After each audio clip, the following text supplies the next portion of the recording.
should wait, or shall we just start? That's been recorded. Okay.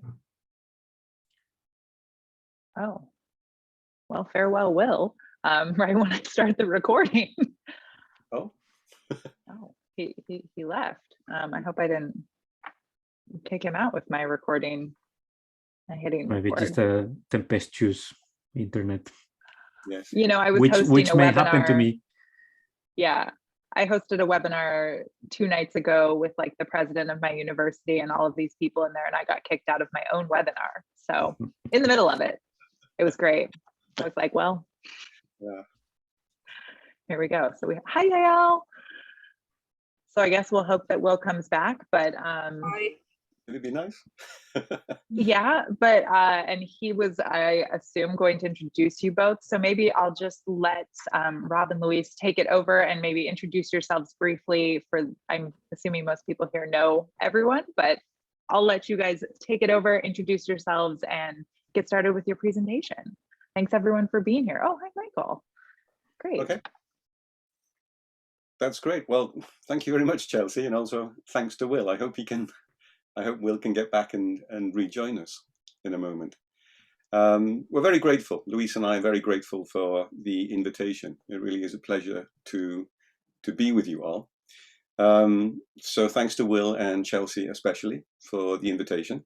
And it's great to see Deb Shaw here too. So many thanks to Deb, whose support in guiding us to the publication of this article was essential.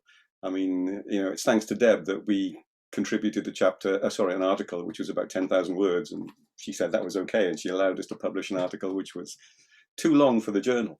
But we're very grateful that she did, because I think if she demanded that we cut out 4,000 words, we would have been struggling. So I'm Professor of Film Studies at the University of Birmingham in the UK. I'm in the Department of Film and Creative Writing. And I also co-direct a research centre here, which is called BFilm, or the Birmingham Centre for Film Studies. And we have quite a thriving cohort of postgraduate students. I have about 16 who I supervise, and we have lots more around the campus too. Here's Will, he's back again. And Luis is one of these, and Luis is, he's doing his PhD. He's in his final year at the moment, and Luis is fully funded. So he has a full grant from the Arts and Humanities Research Council. And do you want to introduce yourself, Luis? Yeah, sure. So yeah, as Rob has said, my name is Luis Freijo. I'm starting in the middle of not in the middle, starting the 3rd year of my PhD, which is focused on world cinema and the Western and film genre. So this article was actually kind of a first step into the theory that is also developing, and it's very related to the theory that is being developed in my thesis, which is precisely the reason why one of the reasons why it was born, and we will go a bit through that in the introduction. And I have been a research assistant as well of BFilm for a couple of years. And yeah, that's in general about me. Mm-hmm. Okay. And yeah, as I say, we have thriving cohort, and we have 2 others who are here. So Lauren and Huihan. Huihan has just completed his PhD, and Lauren is in her final year, and they're both working on the dynamics of world cinema too. So this question, we're constantly debating the meaning of world cinema, the dynamics of it, coming at it from different angles. And this is largely what contributed to the discussion that, of course, Luis and I, which kind of defines the discussions that we've been having for the last few years. And that's where the article came from. So what we thought we'd do, if that's okay, is we prepared a short presentation. I'll speak first, and then Luis will take over, and kind of just explaining where the ideas for this article came from, and just kind of a grounding and kind of how our ideas developed. So if that's okay, let me see if I can share the screen. Yeah, I should be able to now. Okay. So that's good? Yes? Good. Okay. Yeah. So as I say, so the ideas and the questions that featured in our article, this one, World Cinema, Between the Rock of the Unknowable and the Hard Place of the As Yet Unknown, they actually came from the seminar on structuralism that we gave to undergraduate students. It was a module that I was teaching, and Luis was helping out. We divided the students into groups, and he took half and I took half. But it ended up with basically Luis and I having a discussion in front of the students that they participated in, but it was what inspired our thinking, all our questions. And it was a discussion, essentially a seminar on structuralism, that we were given to students as a lead-in to a discussion of the film Widows, which had only recently come out, and it's a film that fascinated us from the start. So the truth is, as well as the actual film, it's this image from Widows that fascinated us the most. What was happening here? The genre conventions, the subversion of them, the emphasis on what is explicit and also what's erased. We simply didn't know, but we were fascinated by it, as well as kind of the exchange of money. There was something fascinating going on in this image from the film. And simply not knowing what this image meant was a great place for us to start asking questions. So in trying to understand it, we formulated what was partly a response to the recent book by David Martin Jones that we both read at the same time. This book by David, Cinema Against Doublethink, Ethical Encounters with the Lost Pasts of World History, had only just been published in the series Remapping World Cinema that I edit for Routledge. And it's a great book. But we had actually been stalled by something in it. We'd been stalled by David's assertion that the lost pasts of world history and world cinema were unknowable. And I think, in a sense, we were kind of less pessimistic than David. We wondered if perhaps these lost pasts of world history and of world cinema were not unknowable. Maybe they were only just as yet unknown. But we were stuck. We didn't know how to move forward from here. How can you posit an unknowable or an as yet unknown as signified in the subject of our seminar, which was the structural equation? Now, we reminded ourselves that Derrida tells us that in such cases, the signified in the structural equation can be both different and deferred. And of course, Derrida calls this difference. And we reminded therefore our students and ourselves of the structuralist equation. But our discussion was now working towards an impasse or a logjam, where discussion centered on asking what difference might mean for the study of world cinema. Where, for example, now, David Martin Jones tells us that the signified in much of world cinema is unknowable. That's his point of view in the book to a large extent. Although, as I say, our less pessimistic approach suggested that the signified is only as yet unknown. So we remain stuck between them. How we could ever know the difference between the rock of the unknowable and the hard place of the as yet unknown. And it's only later we'd realized that actually this is quite a cool title for an article. Our students were looking as confused as we were. How do we move forward from here? They were asking. And Luis and I were looking at each other and asking ourselves the same question. Okay, we're stuck. How do we move forward from this logjam? So we did what we should do. We recapped. In world cinema, we can recognize the signs and the signifiers, but we still cannot get the signified because this might be subject to difference. Is the signified unknowable or as yet unknown? Therefore, how can we ever know it? Perhaps we wondered what mattered most is that we should seek to know the signified through knowledge, understanding, and or empathy. So this would mean that the signified is only postponed, deferred, subject to difference, pending knowledge, understanding, or empathy. And until that knowledge, understanding, or empathy is gained, we wondered if maybe that was okay. We cannot recognize any new paradigm.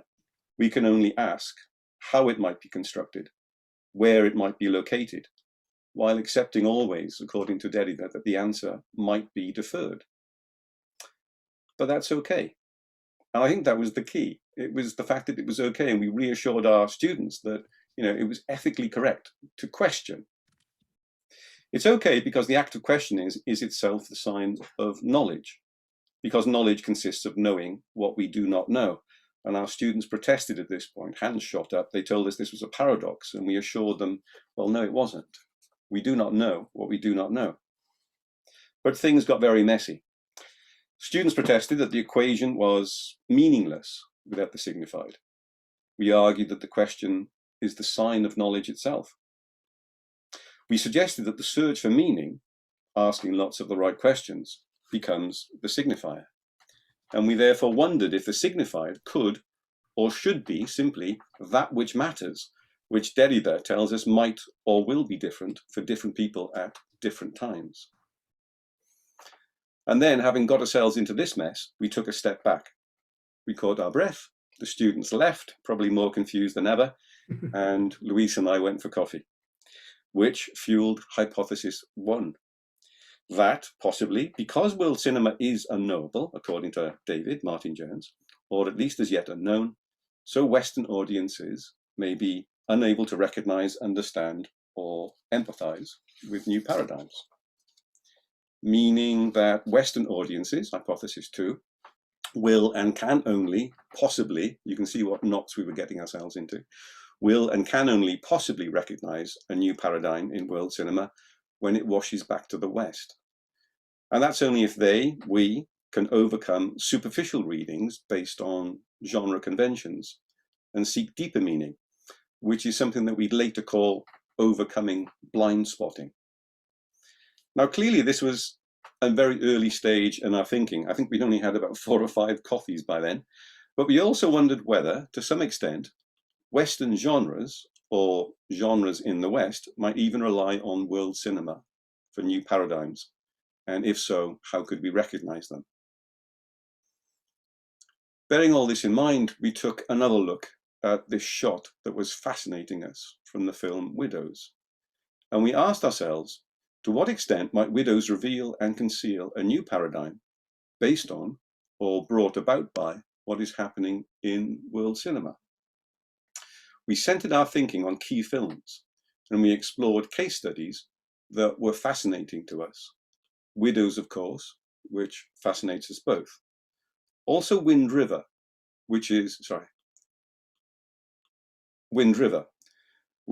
a key film in Luis's research. Then too, to the cinema of Wong Kar-wai, here the parody and pastiche of Chungking Express. And staying with Wong Kar-wai, to In the Mood for Love 2, which would actually generate a literal illustration of actual Derridian deletion, when we turned our attention to a literally deleted scene from the film that had then been printed as an extra feature on the Tartan DVD, and again in the recent Criterion version. And then to Moonlight, which struck us as paradigmatic. And again, questions. We wanted to know why. Luis and I discussed this at length, and we began to write separately and then to exchange drafts and combine things. We worked through endless drafts. To be honest, the article took us about 2 years to put together until it was impossible to distinguish, I think, whose words were whose.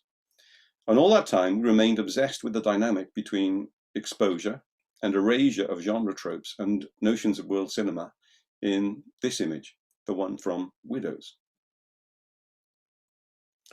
But we also took a step back.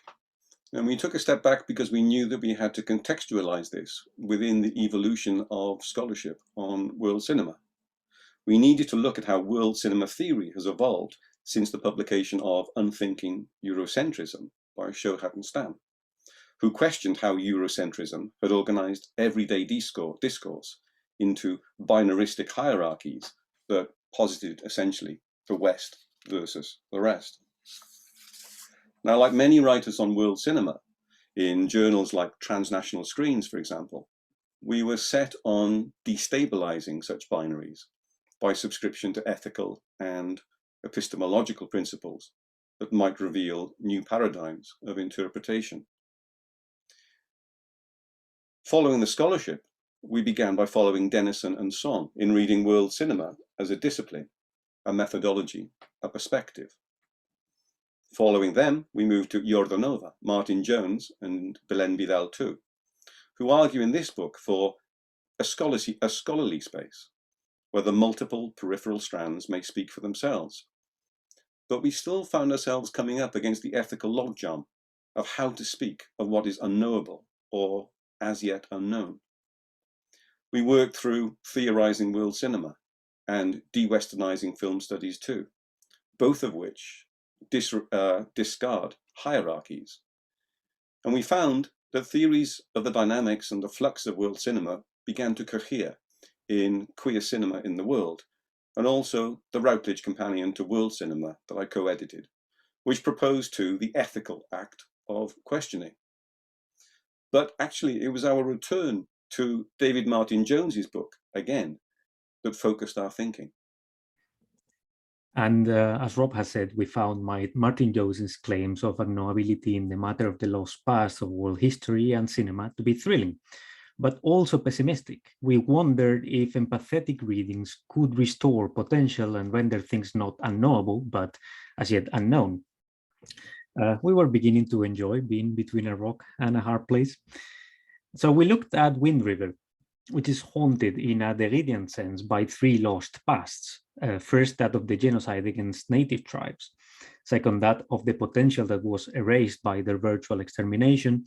And third, that of the passing present, which includes the ongoing erasure of tribes from historical, cultural, and political discourse.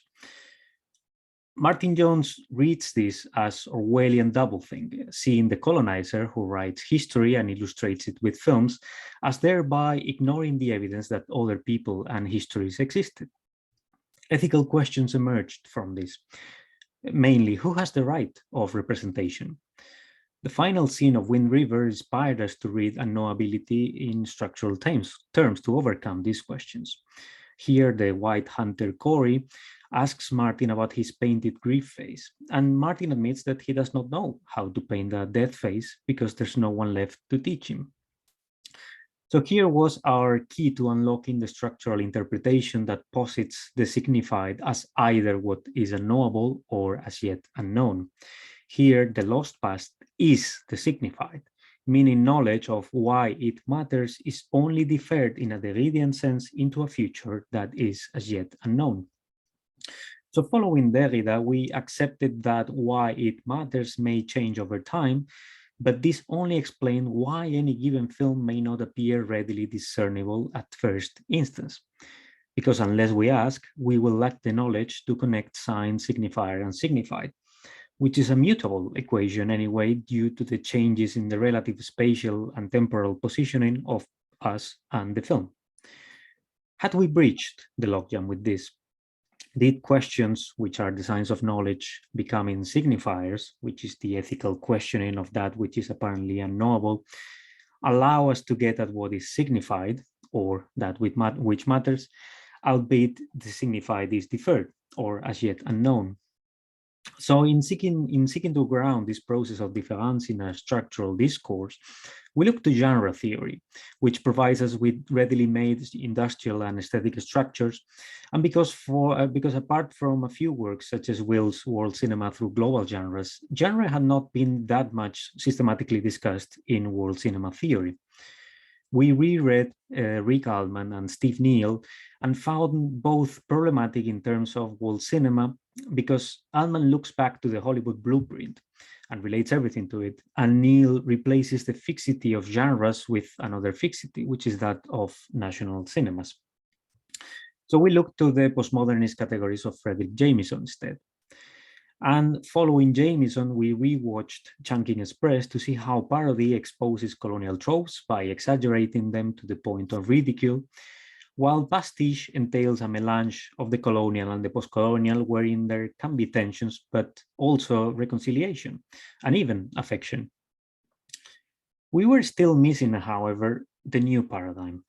So we wondered, was this only discernible via immersion, language acquisition, and cultural research as one possible method, or another method waiting for subtitle Hong Kong films to reach festivals? Or was it possible instead to empathize with the impurities, like the painted death masks in Wind River, and thereby discern trace evidence of new paradigms occurring in world cinema? We called this backwash, thinking this might be much like scientists know of an otherwise unknowable star has been created in an unknowable universe through trace elements like light and radiation. And this reconnected us with Derrida and his ideas of the trace too.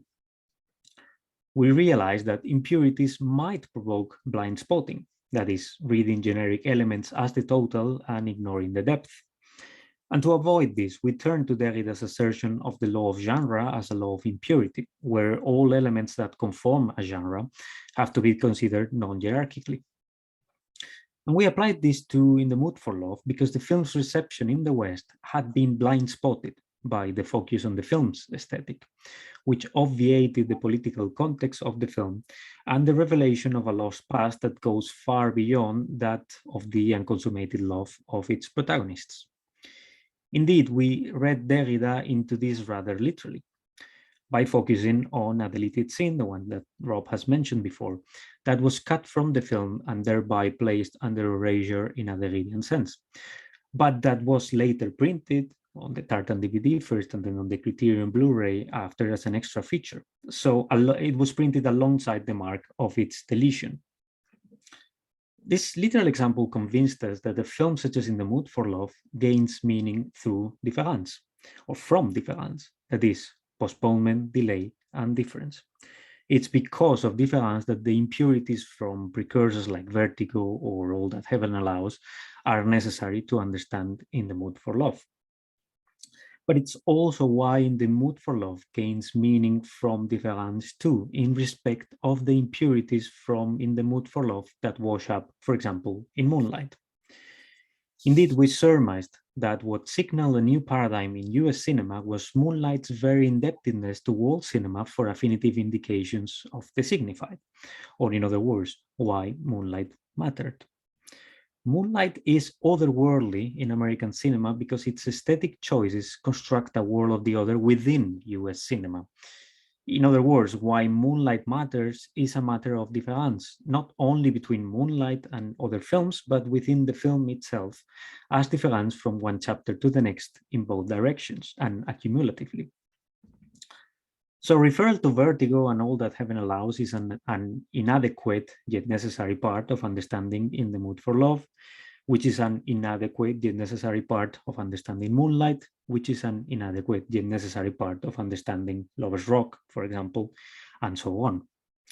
Meaning that the most important thing for studies of world cinema is to cross out but not delete knowledge and knowability gained from looking backwards, which would make things unknowable, while also looking forwards to a new epoch of difference and deferral of meaning that points toward the as yet unknown.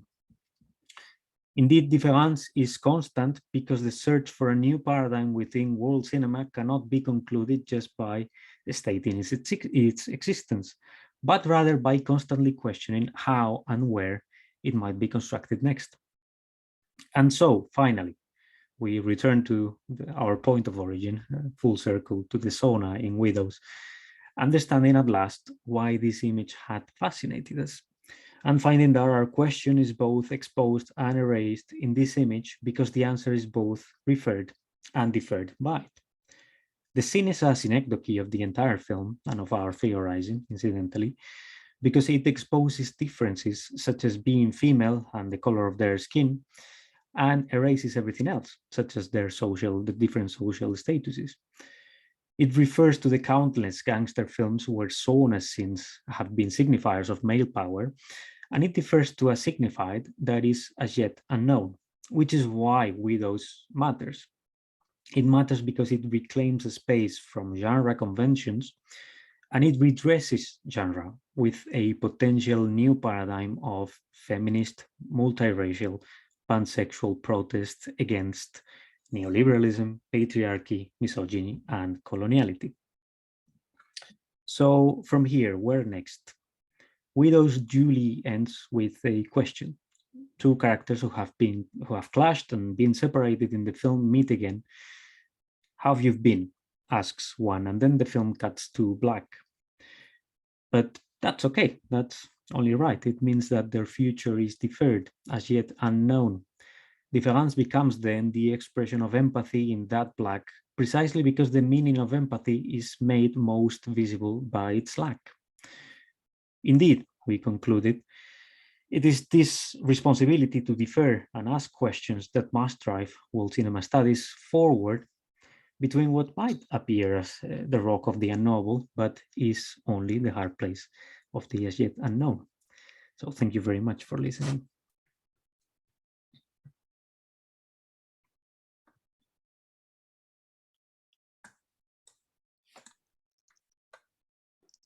Well, thank you both. I can see why your students left the room with a headache.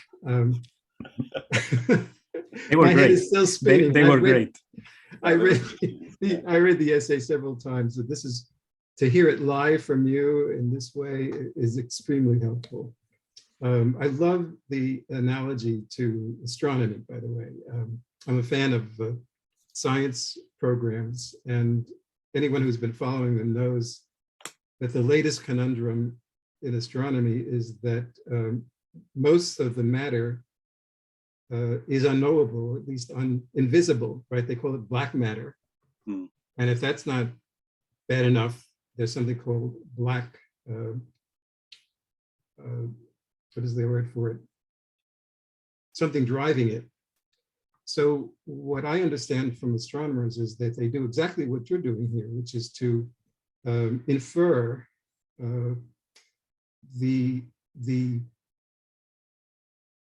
not only the existence, but the workings of this invisible matter by watching its effect on what we can see and what we can know. Mm-hmm. So some of that is what you're doing. And I'd love for you to give more examples, because the examples have always helped my students understand the theory, and your examples do that. But particularly, can you focus on the word empathy, because it seemed to be a word I did not expect to find in your analysis, and I'm not sure I fully understand it yet. Mm-hmm. Well, actually, the leading into empathy came from Matthew, who is joining us here, because we read how, in his view, cinema could be politicized through subjectivity, and we thought about that in relation to Wind River, where in this final scene in which the two characters are asking each other, the fact that the Corey, the White Hunter, played by Jeremy Renner, is asking the right questions, like what's with the face and how do you know what that means, happens through empathy, because he is also a victim of the same thing as Martin is. So his daughter was also, the film starts with a young Native woman being murdered, who is the daughter of Martin. And in some time previous to the time of the film, the daughter of Corey has also disappeared and murdered. So it's from having congruent feelings, and we are quoting here Carl Plantinga, of, in this case, pain, that he's able to ask this right question. So we thought this might be the way forward also to achieve this subjectivity in film, and to ask the right questions of a film to which we are the other. If we are able to place ourselves in the through a process of gaining information and knowledge in the position of someone that might be watching that film and understanding it because it has been made for them, then we might be able to ask the right questions and then start the process of going through knowledge. And then, well, the knowledge might be deferred, but at least it has started. Mm-hmm. Yeah. I think to a certain extent, reading Matthew's writing was what spurred us, further to kind of emboldened us to move away from what David Martin Jones had written. Quite brilliantly, his book is superb. But as I say, we had found his writing to be rather pessimistic, and the obsession with the lost pasts we thought could be overcome. And it's reading Matthew's text. I think he talks about like an existential register, and talks about the lived experiences of the individuals in these films. And that kind of inspired us to move beyond what David was positing as something too great, almost too sublime to deal with, which was the lost pasts of people, of civilizations, and to focus more perhaps on what Matthew had described, the existential register of the lived experiences of individuals. And that inspired us to think, well, can't we simply empathize on this level? Can't we look at those films that deal, as Louisa said, with the expression of congruent feelings, such as grief in Wind River? And that's really what spurred us. So we have to give thanks to Matthew there. Is this perhaps an opening for Matthew to step in? I want to thank you for thanking me, but it is an interesting conversation, and you know, in some respects, I was sort of dealing with a similar conversation, you know, in my book as well, which I suppose is why you look to it. But the conversation started for me at this conference. It was a Deleuze Studies conference. I don't know, I think it was Deleuze Studies a ways back, and we had organized a panel on this idea of the people to come, and it was basically about Deleuze's cinematic politics or something like that, and this question of pessimism I think is very interesting, right? Because that really came out in that panel, in that session, and specifically it was one of our panelists, and it was Richard Rushton, who I'm sure you all know, but he was basically like, no, there is no, Deleuze cannot do politics, and it's just, that's it, because for him he had an issue with the people to come being the sort of like unknown, thing, the people to come, which is not yet there, so we can't define them, and they were unknowable, et cetera, et cetera. And yeah, in some respects, my response, or my book is a response to that, to say, well, actually, there is a people right there on the screen, right? And I see, that's what you're doing here too, and I love that. And listening to you today, though, and this is turning into a question now. There's an interesting difference, I think, between histories and peoples, right? So I'm thinking of the Wind River example, which I think is a great example here. It's a great thing to talk about, because you have both. You have the people and the history, and there's that lament or that lamentation in the end where he's like, actually, I don't know my history, and when we talk about a people to come, really there is a character, there is a people there, right? There is something new that can emerge. But history is tricky in that regard, right? Because a new tradition might come about. We might invent new traditions, but that history that character in Wind River has lost could truly be lost. If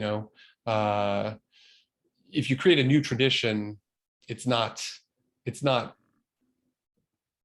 grabbing that old tradition or resurrecting that old tradition. Whereas if you have a people, reformulating the way that they're living in the world or something like that, responding to these histories and things like that, at least we still have a present people. And I wonder if you could speak to that distinction between history and subject, which is, I know it's like a weird theoretical question, but I think it's a compelling one. And it has to do with, the trace, ontology, et cetera, et cetera. We actually had at some point a conversation with David in relation to ontology and minor cinemas, or these people to come, being overlapping concepts. And whereas Deleuze was more, as you were saying, perhaps on the pessimistic side, and the fact of ontology is that ontology does not only exist in the past, but is also in the future. And applying it to the final scene of Wind River, which, as Rob has said, is one of the case studies of my thesis, difference exists because and here we are talking about the individual people of that film. The story is not closed for them. This is something that didn't actually got cut from the article, but there is a key point in that scene, in that the other son that Martin has, Chip, I think is the name, has just been detained in the police station, and they are he's called his father after years of not having called him to ask for him and go pick him up. And then after performing that act of grief, which indeed is a sign of the lost past. It's a very direct sign of how the tradition that would have been an Easter or so on face masks is lost because there's no one left to teach him, and that's a very, very poignant film, poignant line in the film. Suddenly becomes something new, and he becomes hopeful. He tells to Martin, "I'm going to wash this."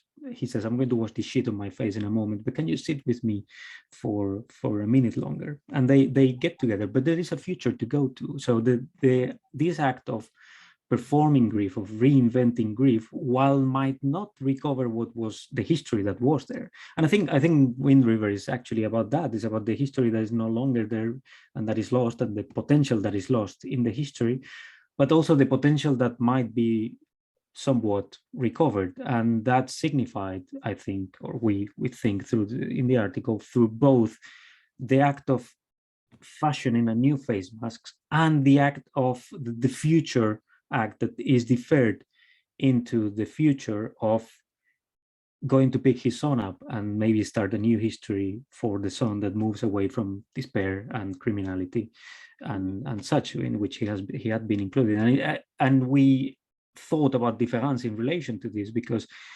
the future is deferred. We don't know what's going to happen with it because it exists beyond the time of the film, but it can also mean that this extra time makes it different, makes that the life of this son, and therefore the life of the father, and therefore by extension eventually the life of the people in the Pine Ridge Reservation, might be different as well. That was our thinking in relation to Wind River. Don't know if Rob wants to add something on that. No, I remember in our discussions, and it was, to some extent, we were dealing with the meanings, which are a little fluid, to say the least, in Derrida. To try and make any distinctions between things like trace and spectre. If the spectre, in terms of hauntology, marks the absence of a presence, I think there's a sense that we had in Wind River that this attempt at painting the face in order to represent grief kind of flipped it. It became the presence of an absence, that the face itself was now representing, because it was present in the screen, it was now representing the absence, which was, as we say, these lost past, the entire history of the Native American tribe and the genocide, as well as the more specific plot-based absence of the girls who'd been killed. I don't know. I mean, Matthew, it also signals. I think it also signals the present as well. In that the film is very much about how the erasure of the Native American people is ongoing through this act, for instance, of not collecting data on how many Native women are killed per year in reservations. So it is about the lost past, but it's also about which part of the present shouldn't be lost either. And there is I think there's political potential in that take from the film. Yeah, I mean it's obviously it's a performative gesture, but I think it's one that does create a voice with potential, and this is why we were optimistic. I mean, Matthew, you talked about, I think you call them individuals caught up in civilizational clashes, and we thought that was tremendously relevant to Wind River and the end. That here we were looking at individuals caught up in civilizational clashes, but instead of the one voice being totally silenced and having no representation, this performative gesture did make it visible, did give a voice to the character, and therefore, following you, this is where we were emboldened to differ from Martin Jones in saying, actually, this is a step we can now move forward. Okay, and this is why your writing was so important to us. Yeah, I think that's the great power of cinema too, right? Because sticking with the Wind River example, it's like, who is erasing these peoples, right? Yes. And it is these governmental structures, right? These historical structures. So cinema has that special political capacity to basically give that subjectivity back, right? Yeah. But I love the combination of Derrida and the trace, with the people to come in Deleuze, because I think in some respects, I think that's an eloquent fix for Deleuze. And I wish you were there, at that Deleuze Studies conference where it could have been like, Richard, does this solve it for you? You know, but I love that argument. I think there is that tension there. You know, as much as we love David, he's a great friend of ours, but you know, we've often found his writings to be overly pessimistic. And I think Deleuze does kind of lead to this almost like a dead end sometimes, whereas Derrida, we find rather more freeing, rather more liberating in positing, you know, things which are as yet unknown, which of course takes us back to the article.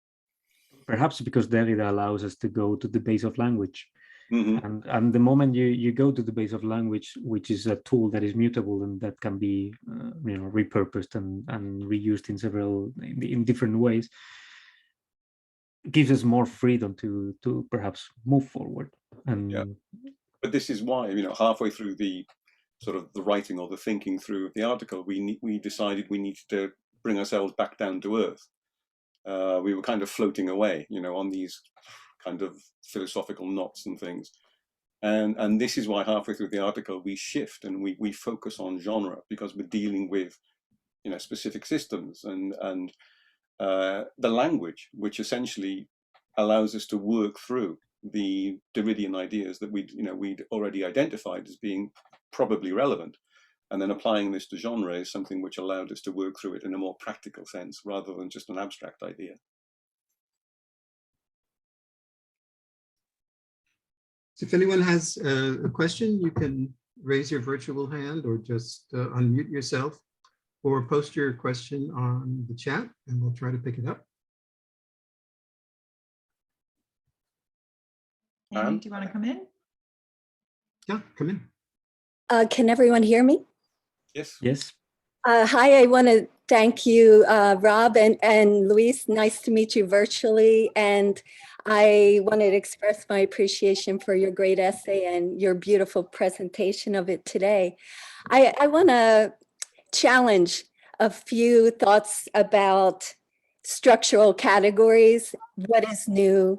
What is paradigmatic? Because genre here is a structural category, but it's also a very flexible container.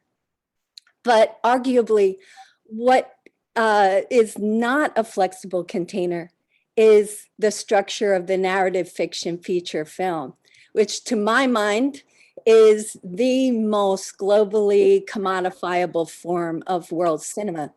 So there are ways in which those examples that you offered reinforce this paradigm of narrative fiction feature film as a globally commodifiable form of world cinema. And I'm wondering if there are ways, you've done such a wonderful job with addressing the ways we can analyze audiovisually, using formal modes of analysis, focusing especially on narrative, these diegetic inscriptions that you've shown made manifest in those images that you shared with us today and in your analysis. But I'm wondering if you could speak more to modes of production and exhibition and circulation, distribution, theatrically or streaming, and the ways that these might challenge some of the paradigms. For me, I think the biggest rock hard place conundrum I'm dealing with is the world cinema that doesn't get greenlit, that doesn't have this huge financial backing, that doesn't get seen, that doesn't enter into the film festival nexus. That is still world cinema and it's ripe for discovery. And also shorter form work and even transmediations of longer form work through other kinds of mediations of world cinema. So I wonder if you could speak more to that extra diegetic realm. I think it's wonderful listening to you, Anne. I have to say that a lot of what you're what you've been saying reminds me very much of the questions that Luis and I were putting to each other and to ourselves as well over the 2 years of writing the article. There's a lot of overlap. I'd start by saying that what you describe as unknown cinema, of course, we're trying to almost theorize as being as yet unknown. And we agree absolutely there is so much of world cinema that we are simply not aware of. Although in the article we say, it's okay if we know that we don't know it. I think what's interesting is the focus on genre in terms of narrative, and this kind of like moved us on what you were thinking. This was a stage of our thinking too, absolutely, and it informs the entire article.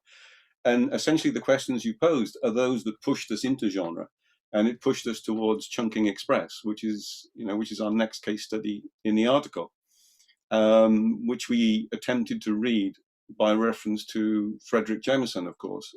And we were looking at genre there, but also in terms of his ideas of parody and pastiche, trying to see if we could possibly work towards new paradigms of interpretation.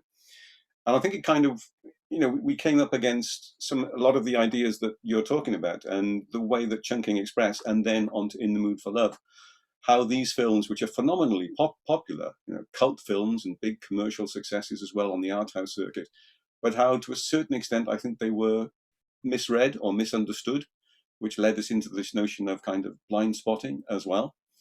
And I think, what you're saying about the industrial aspects of all of this was something that fascinated us too.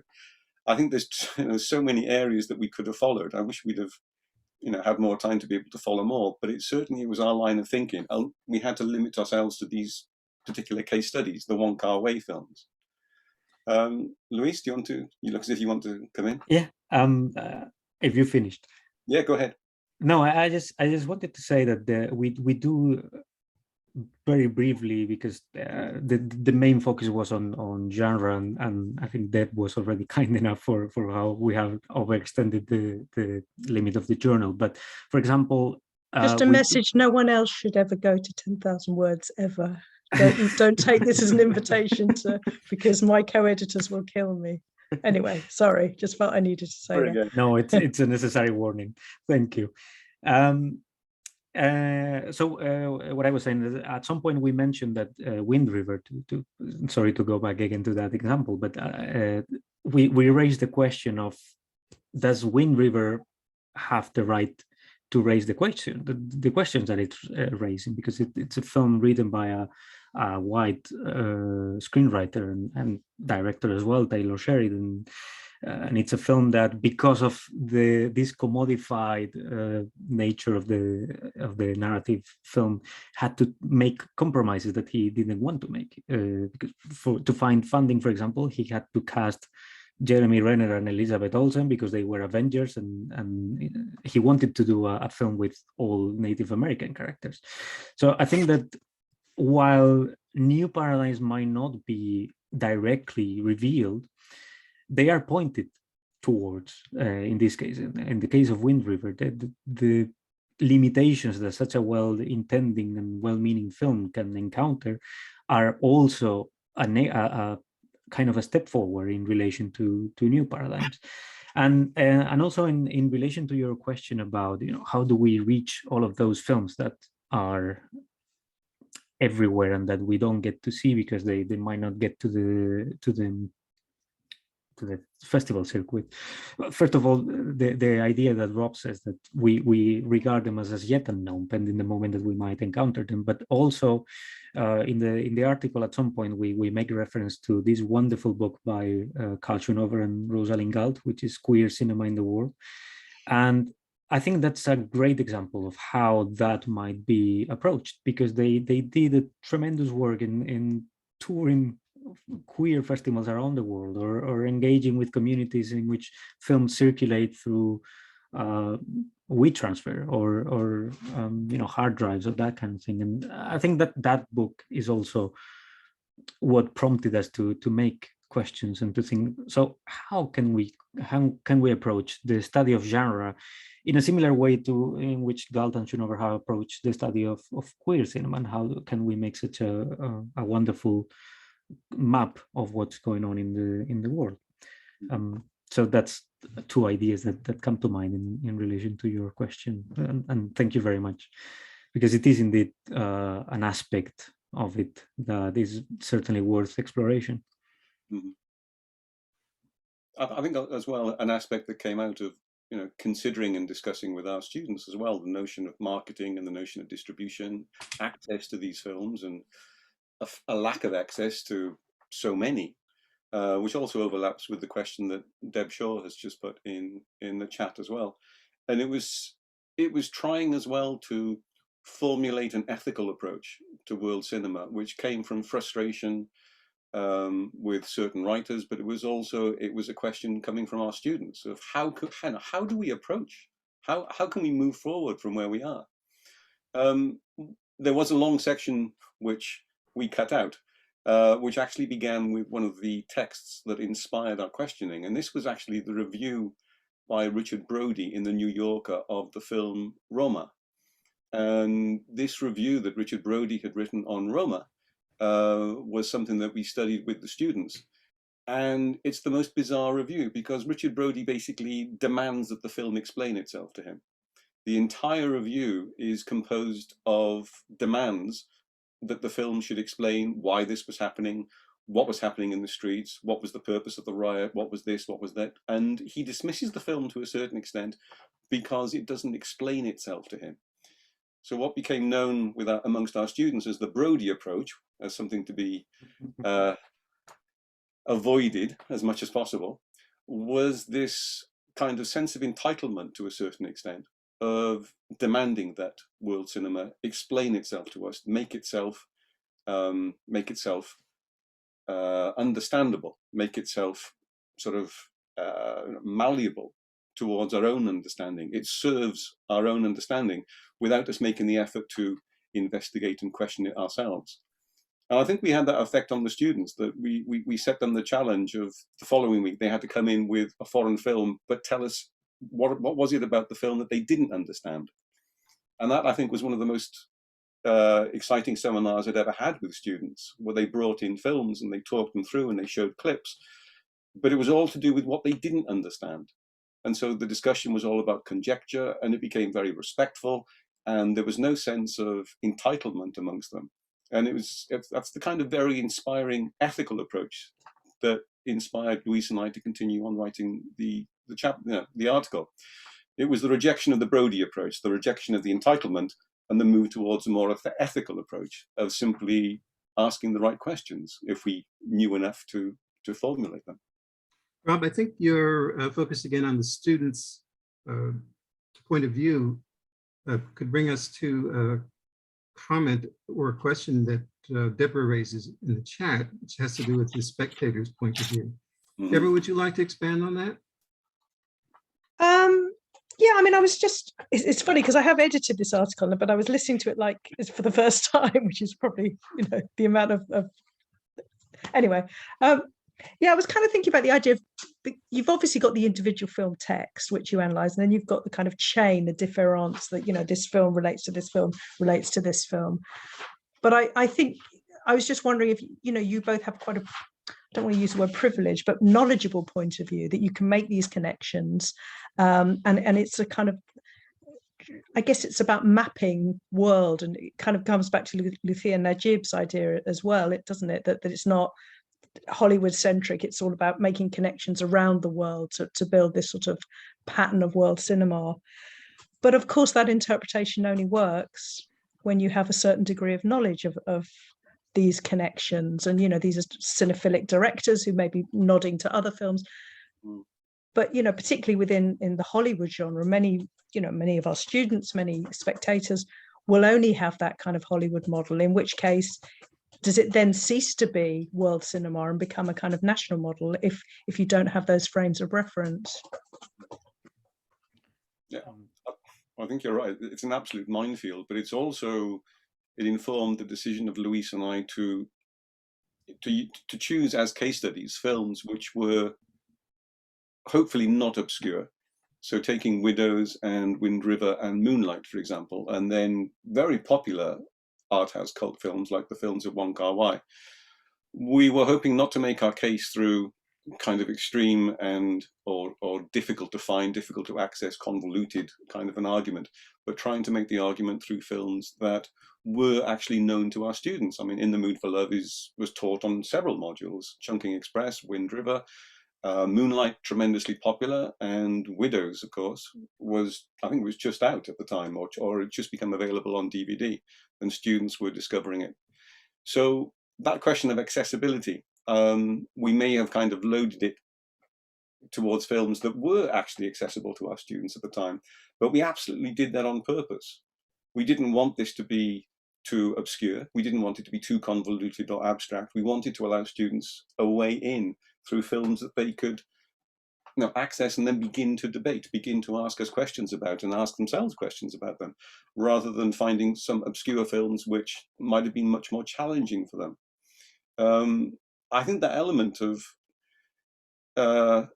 trying to find films that our students, undergraduate students now, not postgraduates, but our undergraduate students could really engage with was a challenge to us, but also I think it's one of the things that inspired us too.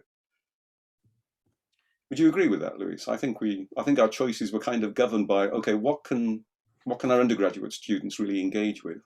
Yeah, I think so. And the case of Widows is interesting because it had come out. So we had this module in February 2019, and Widows had come out in the previous autumn, in autumn 2018. And it came out very weirdly because they advertised it as a Liam Neeson action film, which is certainly not. I mean, if you look at the trailer, there's a lot of Liam Neeson and Colin Farrell, but the film is just not that. So it came from that lack of success that we thought about. Well, let's introduce the students to this and think through it. Yeah. But I would say, in terms of what you were saying, for example, availability of films. Sometimes what we consider a film that's available or obscure is just because it's not available or obscure to us here, but it is available to the people that have seen it in the country where it has been released. So I wasn't really talking about that, though. I mean, I'm sorry. I completely get your points. What I'm kind of saying is the reading of films depend on a cinephilic awareness of world cinema. So these films can be read, and I think you make the point with the marketing of the film. You'll read. So it's just a model of world cinema that works very well, but that won't work if you have a limited frame of reference. I guess that's all I'm saying. So the spectator needs to be brought into the equation of world cinema, because in that sense, that's all I'm saying. It's not really about, they were great choices, the students are going to engage with them, all of that, absolutely. But that wasn't really kind of the point. I don't know if I made it very well, but anyway.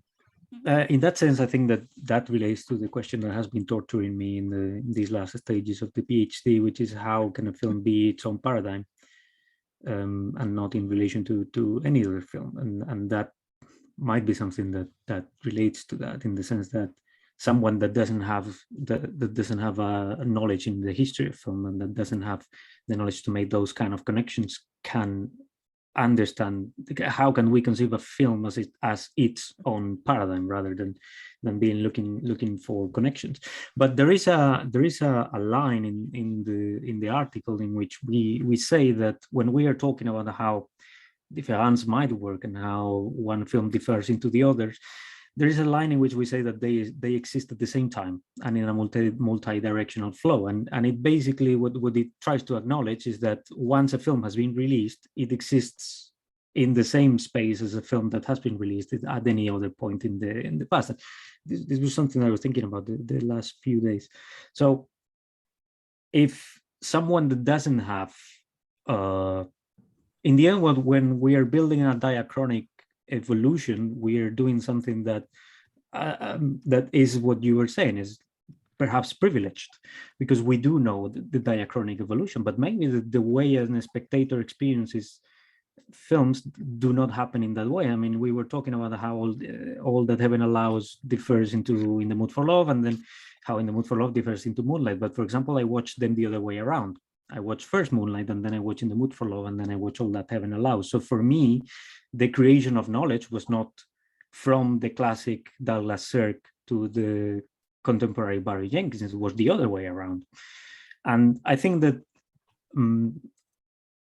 we might need to start talking about how to create more dynamic models of how film is understood by people that might be approaching it without a systematic perspective. How that can be made. I think that our model kind of opens itself to that possibility by acknowledging that the films exist in a multi-directional flow. What to do with someone that approaches a film directly without having in mind this idea of world cinema or not? Well, that's a question that I still don't know how to answer, I'm afraid. Excuse me, guys. My understanding is that we have till about another 20 minutes or so, and I don't want to lose people's questions in that time. So let me draw your attention to one question that's on the chat. Michael Blatt. Yael has had her hand up for I'm quite sorry, I some didn't see time. that. So Oh. why don't we let Yael ask her question? Will, go Well, ahead you're with the other actually- question. Since you're Mine actually is here, part of Yael. the question, and also it's so selfish, my question. I'm really just looking to pick your brains about something that I'm more in. So it's fine. It's kind of moving away. Yeah. Michael's already left, so I'm just going to represent him when he's in his absence, his presence.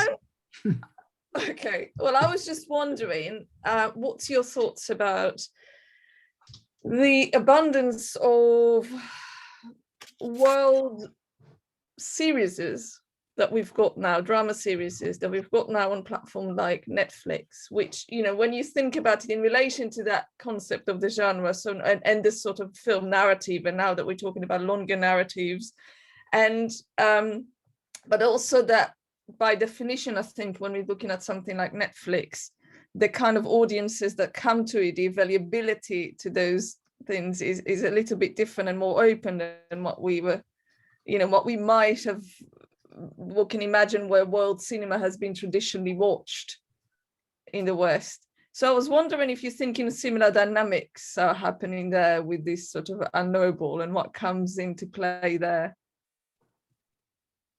I think that's a brilliant question, observation. I think it's kind of like what the next or a complementary kind of investigation would be, looking at, as you say, the development and the phenomenal popularity of long form world series.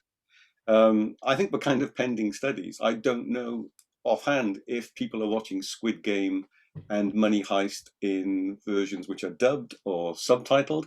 Exactly. I need to know where these things are being watched. Are they as popular? Is Squid Game as popular in Korea as it is in the UK? What about Money Heist? I mean, Money Heist was a flop on its first release when it was just shown on network television in Spain. It's only when it got picked up by Netflix that it became this global phenomenon. It's absolutely fascinating topic. I would love someone to pick this up and follow through. We're trying to do that a bit, and that's partly why I'm asking. But no, don't have the tool to do it really at the moment, apart from just lots of questions about some of that.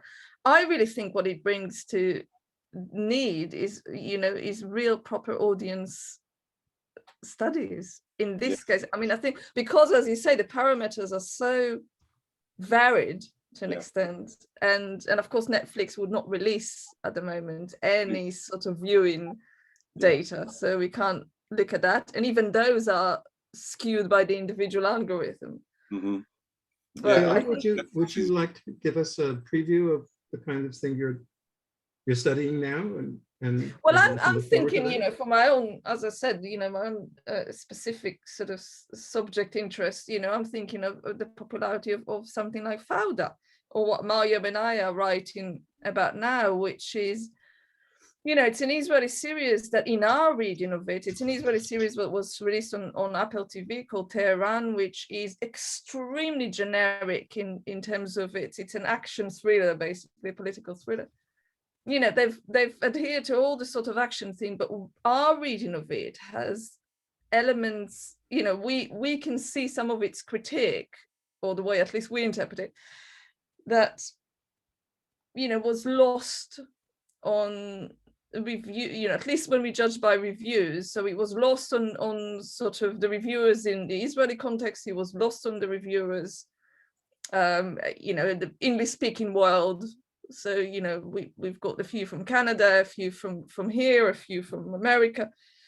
And he was also sort of, to an extent, lost in Iran as well, or not interested in Iran. So it's quite, well, no, it's quite complex. And, you know, we both in a position, Mariam and I, where we're thinking we just need to go and ask the people Yeah. You know, it's just, that's what needs to happen now. Just to pitch in on that, if I may. Thanks a lot for the question, because actually it relates in some degree to my thesis, and it's a way that it's a aspect that I had never thought of it. Maybe it's bringing less of the maybe art house kind of feel that we have in relation to world cinema, to a more, you know, digestible product that you just watch for entertainment rather than for any more how to say elevated, if you want to use a very pretentious word. But and I wonder if it's the generic elements that make it translatable to the rest of the world. But I also wonder why some things are successful. I mean, to talk about Money Heist, or why things are picked up. You know, equally, that on Netflix is full of Egyptian and Palestinian films that you would never see outside of Palestinian film festivals in the West at the moment. And I was just attending this Q&A. We don't know if any of you seen this this film called The Present. It's a short film, fantastic Palestinian short film. Again, would never leave or would have a life outside of festivals. And it was picked up by Netflix. And one of the things that the filmmaker was saying is that the amazing effect that had on bringing in more Palestinian films, and that is art house film. That is something that we can definitely put in. You know, it's slow cinema, it's minor stories, it's, you know, all those kind of characteristic of world cinema as we know it. And it's just, I think it's fascinating that that you know, evidently people are watching that, because otherwise Netflix would have not bought some more. I would imagine. But then it's interesting to know who is watching it, because the algorithm shows things to you depending on magic. I don't know. It had never come to me, and I would have been very interested in that. But the algorithm thinks that that's not something that, you know.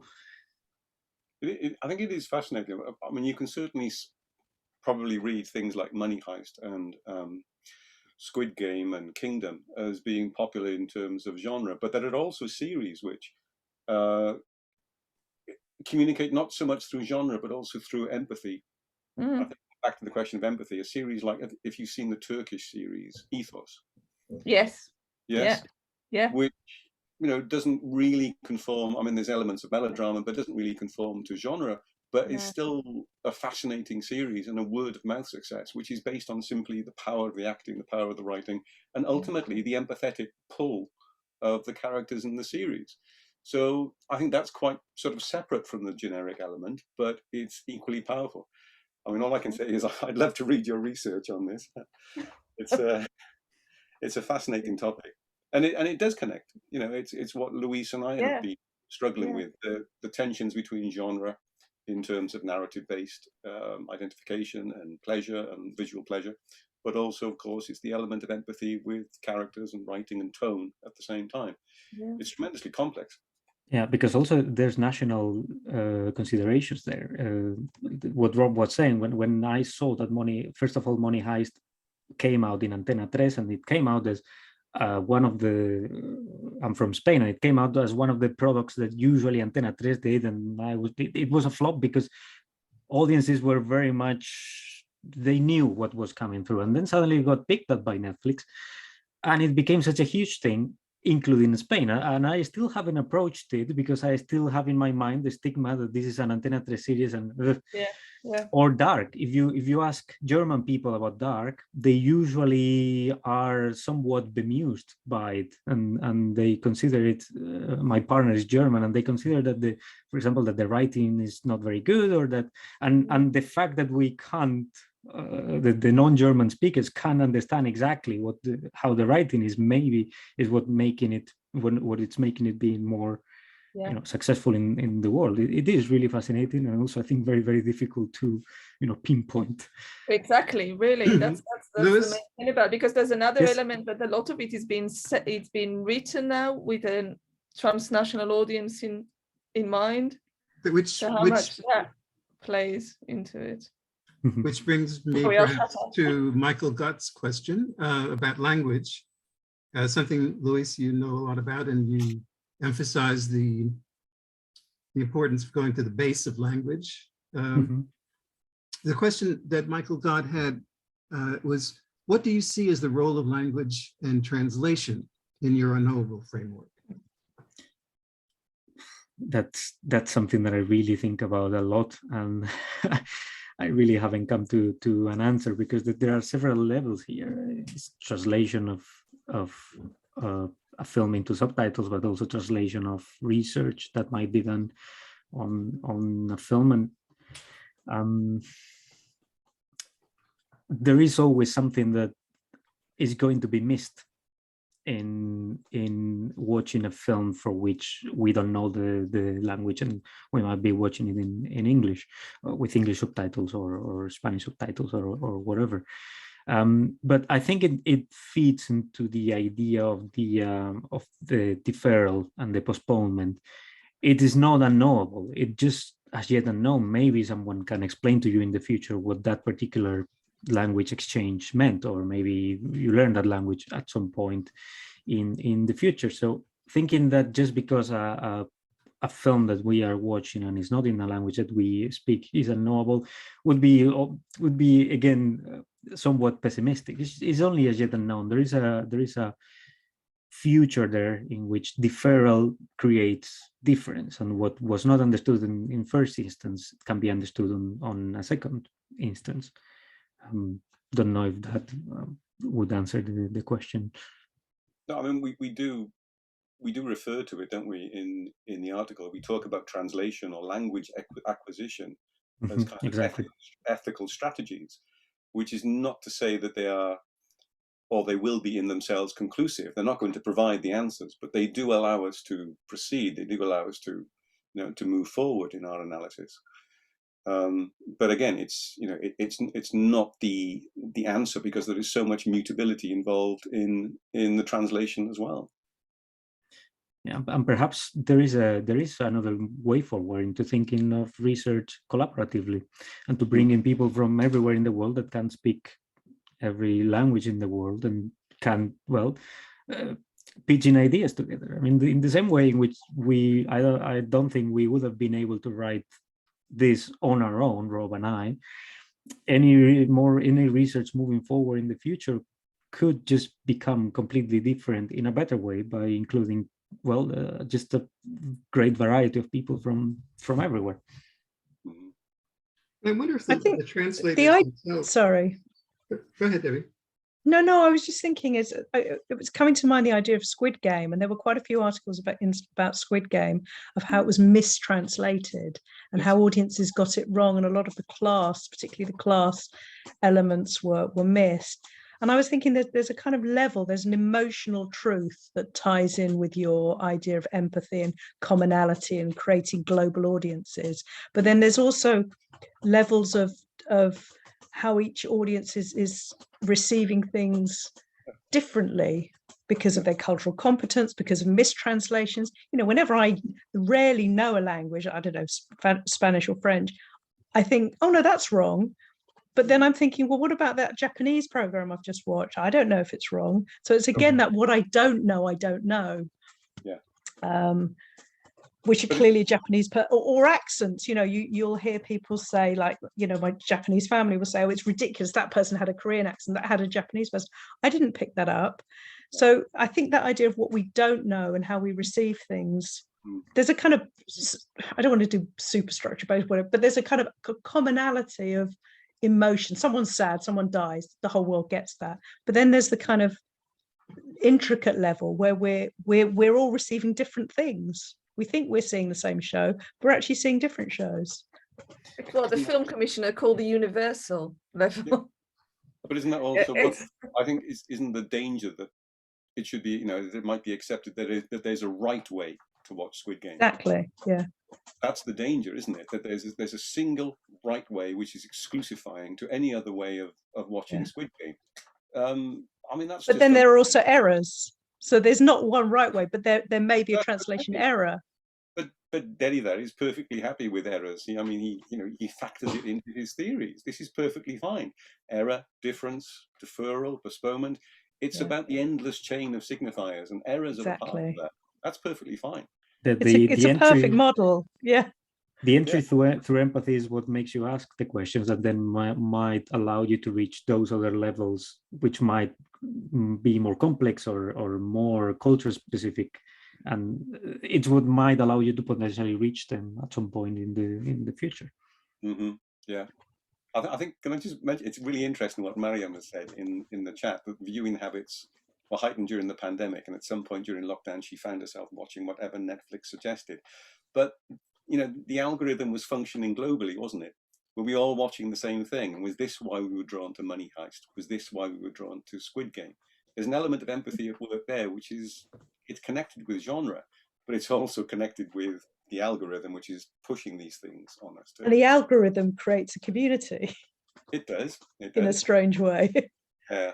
I mean, you're saying this, Deb, because we've just come off another 2-year project, which was the book on Sense8, the Netflix series, which again was all about empathy and about the global audience connected to that. Well, I'm saying a little bit more about Sense8. Oh God, we'll never stop. Well, because it's just come out, right? I think I should defer to Deb on this. We Rob and I edited a book on Sense8 that Luis was also in, right. And I don't really. It's one of those things that it encompassed our life so much for 2 years that I've forgotten I was even involved in it now. But no, it was a real passion project, and we took a show that we were fans of, but we cast a critical eye. It was an edited book. We had some fantastic writers. Obviously, it's from your point of view, from the SIG's point of view, the transnational element was central. I mean, I'm presuming most of you know, but it deals with characters from multiple points of the world. They live in lots of different countries, and they kind of connect with each other through empathy, which is a very kind of utopian idea that sort of transcends national differences and bodily differences and gender differences and ethnic differences. So all these characters kind of inhabit this communal space while retaining their individuality. So in that sense, it's a transnationally very utopian idea that we were very, very drawn to. But then, of course, it has flaws because, there's a degree of Anglocentrism, of US centrism. The characters speak English, so we also engage with those kind of linguistic questions. And then we looked at the whole idea of transgender and how, because it was directed by the Wachowski sisters, and partly created by them as well. And so we linked ideas of transgender to transnational, of that idea of kind of breaching borders. So yeah, I don't know if that's more or less a summary. Yeah, I mean as well, it was a project that ran in parallel with the article that we were writing, and so Deb and I were co-editing the book. Luis contributed a chapter on it, and I think there's a very, very clear kind of coincidence or a parallel between what we were doing in relation to Sense8, which was about a global sense of community and viewership, and the sense of empathy, which is so vital to the meaning of that series. And of course, what Luis and I were doing on the side, which was working on this article, which was about the sense of global empathy and how we might come to understand, or a more ethical approach to world cinema than dismissing it in the Brody sense. I think Sense8 was kind of like a model, wasn't it? I mean, it has been held up. We held it up in our introduction to the other thing that I've never experienced before in my academic career was the way that we kind of connected with the fans of the series, which is obviously quite a delicate balance, because you've got people who are very, very passionate, and we did have a critical eye, but we ended up kind of liaising with members of fan clubs and who wrote blogs about the book, and so it sort of transcended that academic fan cultures, and these were people all over the world as well. So that for me was an extraordinary experience. I mean, I doubt we'll be able to retire based on sales, but it did actually seem to reach outside of academia, which was a nice, really nice. Yeah, I mean, we used fan art as the cover of the book and as well, and the response to the book online amongst the fan community for Sense8 was just outstanding, wasn't it? It was just overwhelming the way they embraced the book and the various chapters in it and stuff. It was terrific. Thank you for that preview. Is there anyone else with a hand up or a question?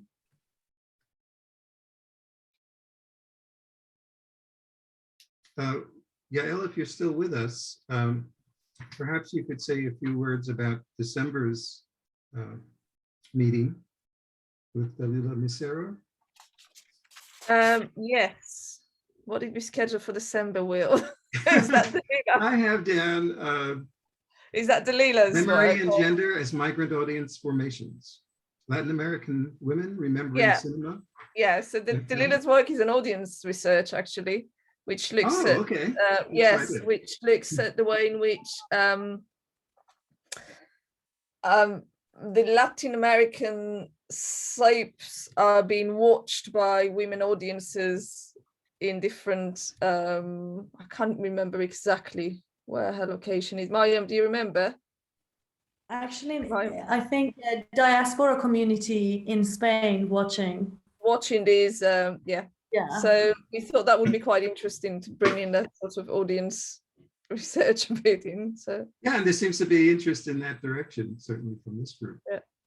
I'm sorry to put you on the spot, but I didn't want to lose. no, that's fine. That's fine. It's Friday 6:30 over here. Will, Right. my brain sort of functions.